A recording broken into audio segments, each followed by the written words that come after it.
I'm Gemma Griffiths, and today I am sitting down with living legend producer and my very good friend Manuchie. As a Zimbabwean producer, his work has earned widespread respect, most notably collaborating on the Unveiled's gospel track Morning to Dancing and producing Disha Tarisa, both well-received singles. His music consistently garners acclaim across Zimbabwe's gospel and Afrobeat scenes. Manu, Mauya, welcome. Hey, Gemma. Thank you so much for joining. Thank you for having me. Oh, it's a pleasure. It's always good to see you. Good to see you. And I'm glad we've made this happen. We've been talking about it for a while. Yes. Thank you so for welcome to Hello me. Hi. Yeah. I should actually just say hello hi. Hello, okay, hi. Let's dive right in. Yeah. Let's take it all the way back. Mm-hmm. Can you share a little bit about your story and why music? So my musical journey started when I was very young, maybe when I was in Form 1. I started playing keys in church. There was a guy who was playing at that time, and he left the church for another job. And I just had this keyboard that was at home that I didn't know how to play because the church used to leave the equipment at the house. So I just started, just playing all the keys, and I was just making noise, until, I found this young boy who was coming to teach people at my church. And then he started, showing me how to play keys. It was a very young man. He's younger than me, but I learned real quick, and I started playing keyboard in church. Amazing. That's how I started playing. And then from there, I started developing my skill, ended up playing for other people, other artists in the industry, until I became a producer, and now we're here. When you're producing, obviously there's that music element, and you have an idea of what you want to create, but there's also times where music sort of takes over and becomes so much more. Yeah.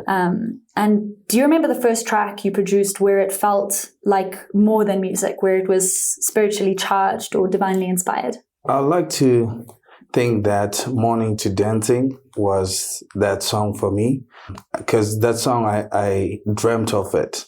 So I woke up, I woke up in the middle of the night. I recorded myself.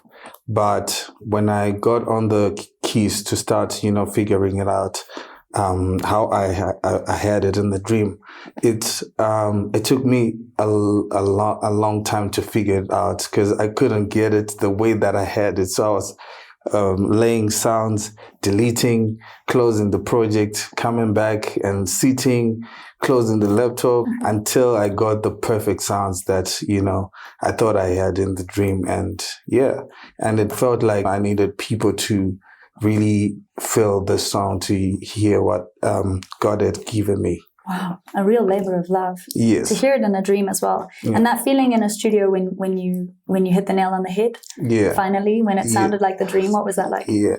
For me, it was the testimony that came with that song, how people received it, and how people say, oh, this song has changed my life. I listened to this in times of, pain, and I feel like this song is changing me. And, that's when I felt like, oh, okay. Yeah, God was onto something with this. Yeah. So you built your signature sound rooted in gospel, but it's versatile and modern. How would you describe that sound in terms of genre, in terms of feel? Is there something that you sort of coin it as? With this sound, we're just trying to go for a youthful, a vibe. Yeah. Something different from what everyone else is doing in our gospel that is very similar. If you hear this artist, if you hear that, it's all the same. And I thought, there hasn't been anyone doing Afro gospel or something that would cater for the young people. Yeah. And that was the goal. It was not an intention of, recreating something, but just a way of just getting young people to also follow this kind of vibe, because it's not just here. We are also taking from other people who we are learning from. If you go to Nigeria, the Afrobeats is very big in gospel. Now, if you go in the UK, it's now a big sound. Yeah. Yeah. And you've touched on like what you're hoping that young people will listen to within your own music. What were you listening to when you were young? Growing up, I was listening to Kirk Franklin. Yeah. If I'm speaking gospel, used to listen to Marvin Sapp. So all of those artists, you know, they're not very popular in Zim. So I guess my mind was always, you know, reaching out to, you know, always, you know, being on the same level as the international market. Yeah, and those are both gospel. Big international names in the gospel scene.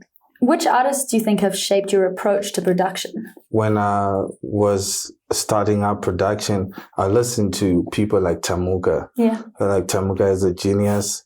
You know, listen to people like Chiweda Hyanzim. And outside, I was listening to all those big producers. And yeah, I feel like a lot of people, each and every song that I've listened to, different producers have shaped, you know, how I think in my music production. I've had the privilege of spending a lot of time with you in studio. But everybody sort of functions within the studio in such a different way. What would you say are some of your practices or your routines that you like to have in your studio, whether it's my coffee, this keyboard, I got to start producing at midnight only. What's your setup?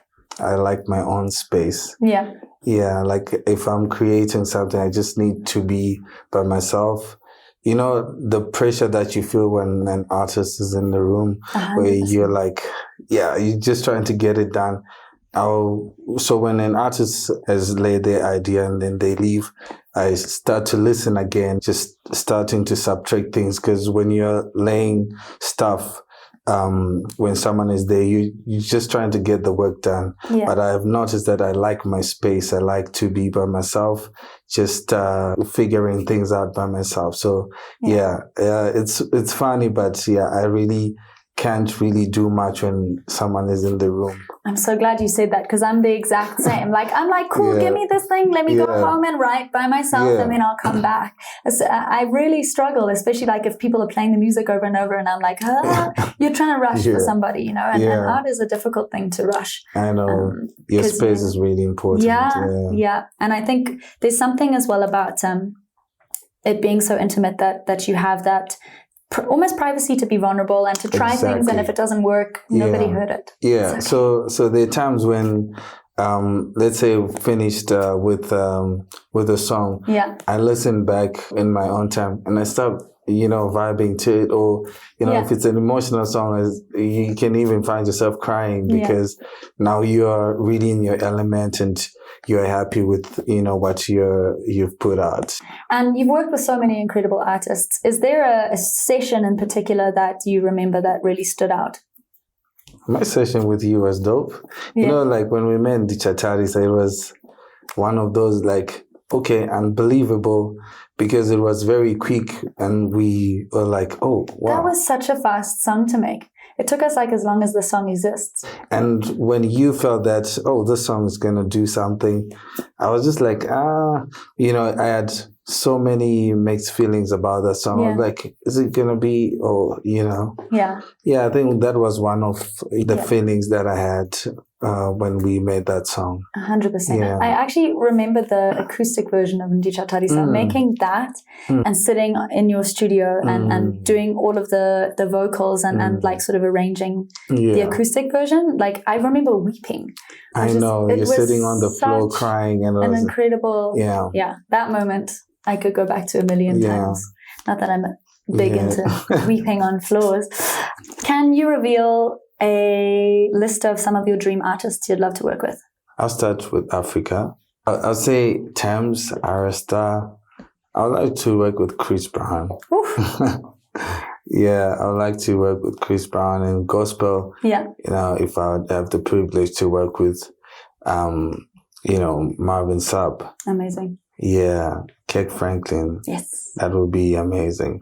We are putting it out there. Let's go. Amazing. Marvin Sapp, Kirk Franklin, Chris Brown. Yeah. When someone plays a Manuchie track, whether they're driving home, chilling with friends, or at a supermarket, what do you genuinely hope that they feel or take away from it?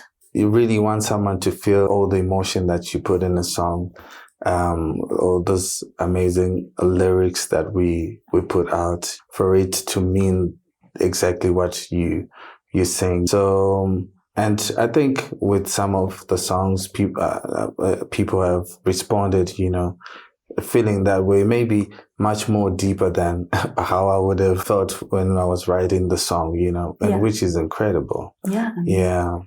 And it's so cool to see your music even do something that you didn't imagine it to do, or something that you hadn't thought of. And for people to take it on and for it to mean something specific or special to them. Exactly. Absolutely. On that, like being in a gospel space and being in a space where lyrics are so important and they mean so much, do you feel that there is a tension in Zimbabwe where gospel artists are expected to sell their music but also to minister? And, how does one manage to do both? The industry right now, you just have to also make it make sense for you to feed your family. So it's become ministry and also a business. Yeah. Which is fine, because even the word says your gifts shall make room for you. So I don't know if it really aligns, but I feel like as long as there's a balance, you're serving people and you're also getting income to also take care of your production, because it's so expensive to produce a record, Yeah, absolutely. So, yeah. And I think to be able to honor God with your art is an amazing thing. Exactly, yeah. And I've also found, like, whenever I'm writing as an artist and whenever I release something where I'm being very honest and being very real, like Ndicha Tarisa, for example, where it's raw and real and, these words do mean so much, and it is about your connection with God or something you've gone through. People listen, they notice. Yeah. They notice when something is real and when it's honest. And I think they can see heart, That's true. You can feel heart in people's music. So I think it's spot on. That is true, yeah. When you have an artist in studio, I'll tell them, the emotion that you put in this mic right now at this moment, someone is going to feel the exact same way. So it's really important to be honest when you're making music. Whatever you do, if it's, if you're being funny about it, I think it won't really impact as much as you think. It's not about the music video. Yeah. It's the emotion that you put in. Music is such an amazing way to be able to tell a story or to sort of communicate a feeling, or to make a dream come to life, I guess, literally. A massive shout out to our sponsors, Click Send Now, for quick, instant and affordable money transfers to Zimbabwe. Big love. With artists sometimes being, in that position of how to write and minister and to sell music, do you feel producers get put in a position as well where they're either pressured to sound international or to sound very local here in Zim? There's always that pressure because you're trying to cater for your people. And at the same time, there's a sound that we actually know that's out there, that's international. And there's certain records that we even put aside and say, I think this won't fit for Zim right now. Yeah. Maybe let's put it on hold. And then we try to focus. But I feel like if, our industry grows, and we are there on that international platform, our music could go so far. We're just here in a small pool, and there's a big ocean out there where we can so I would say to artists, just strive to just be on that international level. We'll get the recognition. Yeah. But at the same time, you have to serve your people. Yeah. So we are still in the pool. What does success look like to you? Is it numbers? Is it impact? Is it respect of people? Is it something deeper or more personal? Success in could be numbers, because people seeing you and they're appreciating your work. For some, it could be a big recognition. If someone wins a Grammy, you know that you had a dream, and you've gotten to it. So it could be a bit of both. So your view of success has it changed from when you started out in the industry to where you are now? Do you see it the same as you did when you started out? Yeah, I feel like it has changed. When I started out, I would just see myself on a big stage, you know, playing for a lot of people. And I thought that if I got to that level, I'll be like, wow, I've gotten here. But when you reach that level, you just keep growing and growing. And for me, even becoming a producer was one of those things where you are trying to get a sound that's not there, and you're like, okay, I think I'm going to try and create something like this. And so I feel like my success has just been growing, and when I think that I've gotten to where I wanted to be, there's still like more doors that you need to knock and get to. Yeah, absolutely. And I think starting out in the industry, you know, you have all of these big goals of I want to play this stage, or to make this song with this person, or to get this award. Yeah. And then as you sort of go through it, you realize you actually find love in completely different things, and find success in like a really good writing camp. That is true. You know, or these little tick boxes that you end up being like, actually, that was so fulfilling. Yeah. And sometimes the things that you really wanted don't feel as much of a thing in the end, and it's more about something else. I definitely find that going on, like being in the industry for 10 years now. I'm like looking at just like how I have balanced, like what is it? And I think something that I found quite recently, which you'll know because you were there, being a part of is the industry and the journey has so many different things that you're up to, but playing live in a band, that for me fills me with so much, like, and it just reminds me of where I started when I was a kid on a piano, and it's just that live element. Yes, that's my goal for this year, is just more live band stuff. Live band, yeah, that for me is success this year, 2025. Yeah, looking forward to it. Speaking of, you are an incredible keys player. Like you said, that's how you started on the piano. So you wear that hat, you wear a producer's hat, you wear a singer's hat and a writer's hat. And you've also done so much in terms of like backing vocals and these really cool things. Having all of those tools in your belt, when you're going in to do a song, are there certain things that you sort of find very important, or that bring a lot to music, whether it is an instrument or a vocal? I'm very big on vocals, and the delivery of vocals, the message, you know, that we also write is very important. So after I've done everything, you know, I really focus on. Well, that's my favorite thing to do. I think in all my artists that I've worked with, I think all my vocals are on all of the songs. Yeah, I like to put my backings there. I like my ideas to be there as well. Yeah. So I feel like vocals are very important for me in production. Yeah, and I can attest to that because I have many a time watched you build these incredible choirs, just with two voices. Yeah, you know? I think they'll be shocked if they know that the whole EP was just two people creating a massive choir. I love it. I love it. And often, like, when I play some of the music from the Gemma album, I'll be like, did you know there's just me and Manu? There's just me and Manu. And it's like, it's so much fun. I've learned so much about how to build sound through watching you just deliver that, I guess. Yeah, you can hear Manu everywhere. Yeah, it's exciting. It's so cool. Yeah. High five us. Yes. I love it. Okay, this is the fun part, my favorite part of the podcast, because it's just bringing it all back to Zimbabwe and to, you know, this beautiful country that we love. So I'm going to quick fire some fun questions about Zim. Cool. Number one, what's your favorite Zimbabwean snack? Maputi. Yes. Okay. Maputi and we're on the same. Or just one. You can have as many as you want. And Zungu mixed together. Oh, that is very good. Yeah. That is a good combo. Do you like the sweet Maputi? You know when they like candy? Sometimes. I've sort of rediscovered my love for that recently. What is one place in Zimbabwe that you think everybody should see once in their lifetime? Well, I used to think Vic Falls, but I think everyone can go now. Yeah. Nyanga. Yeah. Nyanga is beautiful. Vumba as well.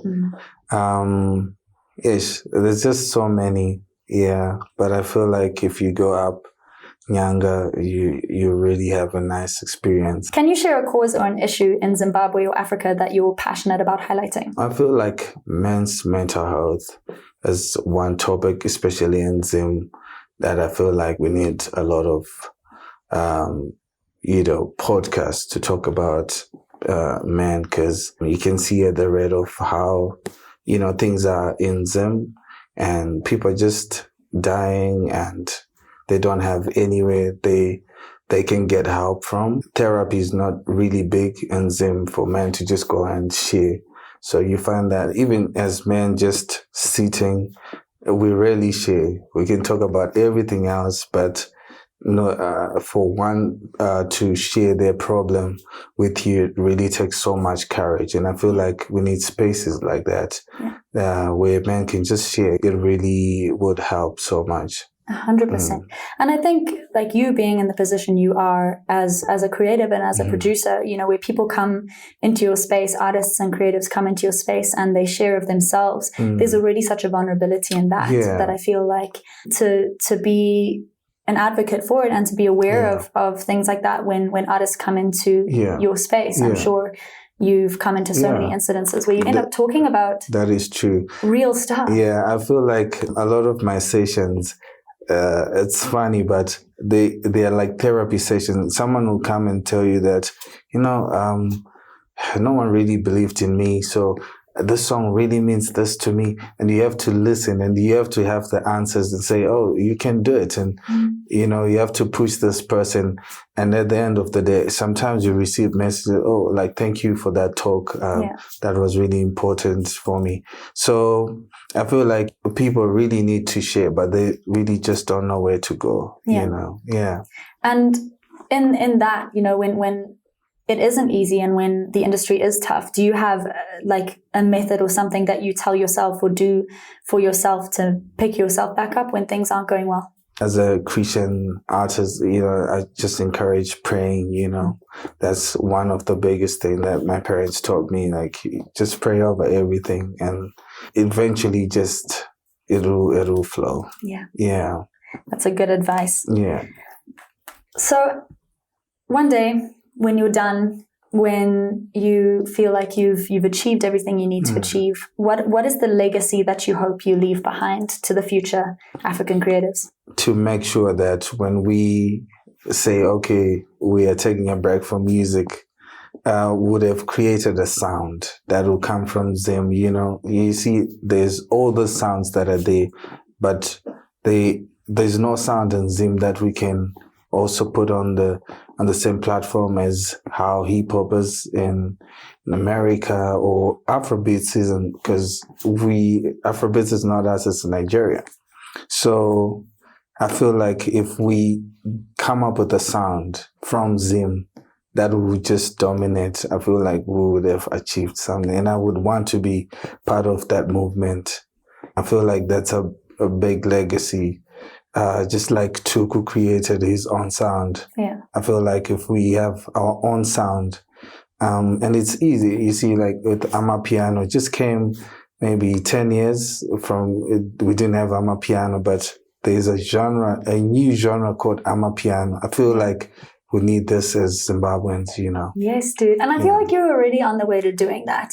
Like I can so quickly hear a song come on and I'm like, that's Manuchie. I know that's Manuchie. You really do have something that just sounds like it's come from you. Yeah, I feel like we just need to be more intentional now about certain elements that will really shape our sound. And, when we stop just doing it to just get a big record for Zim, but if we strive to, get a big record for an international platform, that's when we'll really get that sound. 100%. Yeah. And if you were to meet a young producer today starting out in the Zimbabwean scene, what is a piece of advice you would give them? When God gives you a gift, there's definitely a reason, a purpose for it. And just staying true to that cause is really important. Just make sure you create your own sound. Yeah, you can learn from other people, but once you get that, just shape up your own sound. This has been so special to sit down and talk with you. You know, not only have I had the privilege to play live with you for a long time, and you know, we were in the band, but then to be able to not only watch you produce and learn so much from backing vocals and these awesome things you've done, but all the way to you executively producing my debut album. Yes. And on top of that, being one of my very good friends. I've been really excited for this sit down, and just to be able to learn a bit about you, man. Yeah, thank you. It's really an honor, because I mean, there are really incredible producers out there, but you picked me today. Yes, dude, let's go. Thank you. As a little thank you, you know me, I love nature, I love trees, and I've partnered up with the podcast with a non-profit called My Trees, and they are aiming to plant 1 million indigenous trees in Zimbabwe this year and reforest. So we are planting a Manuchie tree in your honor. Wow. We'll make sure we get it in the Eastern Highlands, somewhere near Nyanga for you. But just to say thank you. So at some point, let's go do a session and visit your tree. Yes. That would be awesome. Yay. Thank you. Thank you guys so much for tuning in and watching Hello Hi with Gemma and the one and only megastar Manuchie. And I will see you next time. Big love.